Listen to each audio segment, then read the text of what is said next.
So, my Trash Weeks, here we are again with another episode of Quick Talk. Talk quick. How quick can you talk? How talk can you? Never mind. Alright, two things on my mind today. Sorry I didn't get to you on Tuesday, but midterms are part of this conversation today. Now, typically I would say midterms are, normal, okie dokie, let's do this midterm, normal college experience type of thing. And coming to St. Francis, I've gotten two kinds of midterms. You have the kind that make you smile. You have the kind that make you wanna. I don't.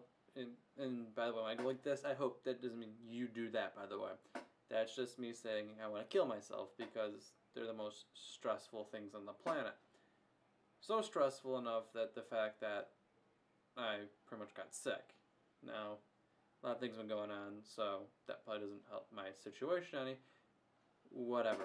But, let's see. So, to prep up for this midterm, I went to the notepad. And, that's an English midterm, so it's not a bad thing, but it scared me. It really did. Got all of that. But it was a scary thing. It really was. And I'm glad it's over, and I think I did pretty well. But it's like, these midterms are so intense, and I guess if you said it was just a quiz, or maybe not during midterm week, I wouldn't feel so stressed out and worried about it. But that doesn't work. Definitely not. And that's just the way it is, I guess. I don't know. Midterms are kind of meant to be a defining factor in the point of the semester where you're kind of halfway home. Let's put a quiz at you, put a little test at you, see how you're learning, whatever.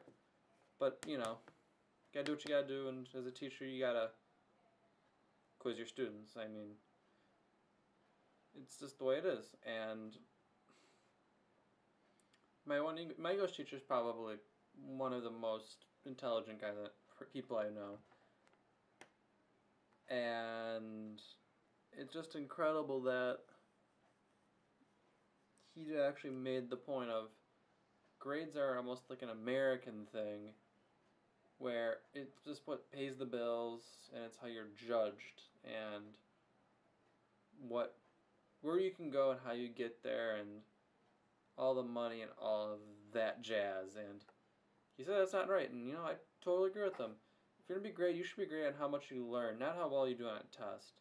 My little cousin's in ISATs right now, and I don't think this No Child Left Behind thing is a good thing as I go from midterms to tests in general. And to me, that's just a difficult thing because what does testing do in real life? I mean, you learn to take a test, you're not going to learn to do anything else, and I don't think that's effective. I really think you should be graded on how much you learn and how you apply that knowledge.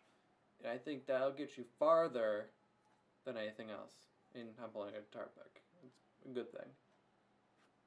And that's key, I think. And that's something that we should look at as a nation. Let's go out there and let's change the way we teach kids. Because you don't go to college level and then take quizzes and take tests all the time. It doesn't work like that. But yet in high school, grammar school, middle school, you're set up to take these tests all the time, and most of them are state-based. You have the ISATs, Explore, ACT, SAT, whatever. I don't know what you're going to, but I don't think that's right. I really think we should teach students to learn and apply this knowledge rather than here's a 100-question quiz, test, whatever. Go. I don't think that's right.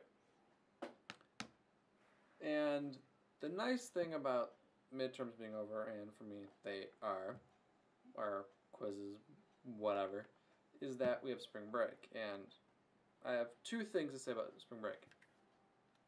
First thing is that spring break is happening, and I live in Illinois, so it's going to happen the week of, let me pull up my calendar here, the 7th through the 11th.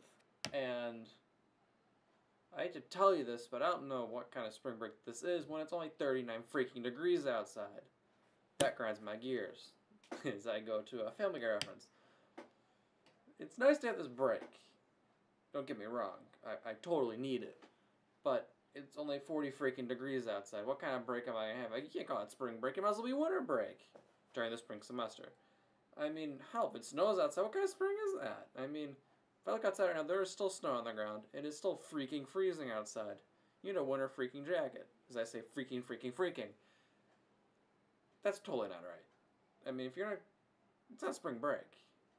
If you ask me, spring break happens during that Easter-ish holiday break thing. But since Operation of Church and State, you don't call it Easter break, you call it holiday break or another spring break. I don't know, whatever your school calls it. And that, I don't know what the hell I think of that, because it's so stupid.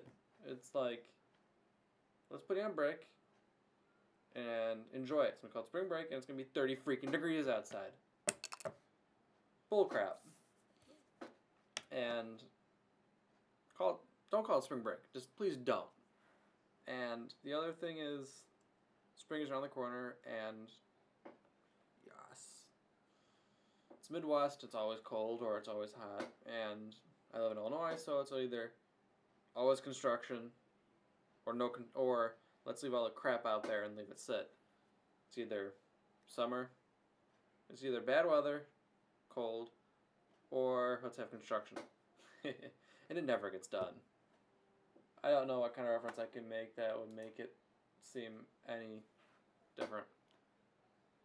You know, final thing in this little 3-part segment I got here, we've talked about midterms, spring break. I want to talk about idols, and it's tough to say this, but I lost my grandfather today. And it's really important that you have an idol. And someone to look up to and someone to admire and someone you almost want to emulate as I talk a little further, because this is kind of personal. But I can't imagine not living my life without looking up to my grandfather, and I don't really want to talk about it, really, but I'm going to. My grandfather got me into what I do now. I wouldn't have... Yeah, focus, damn it. It's not focusing. I got this ring right here. I don't know if you can see it. It's kind of out of focus. Freaking cheap camera. It's not really cheap. But it's a perfect game for bowling, and my grandfather got me into bowling when I was 4.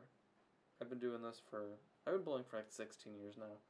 I got plaques, I got trophies, I got this whole gamut of things, as you can see that bowling pin right there.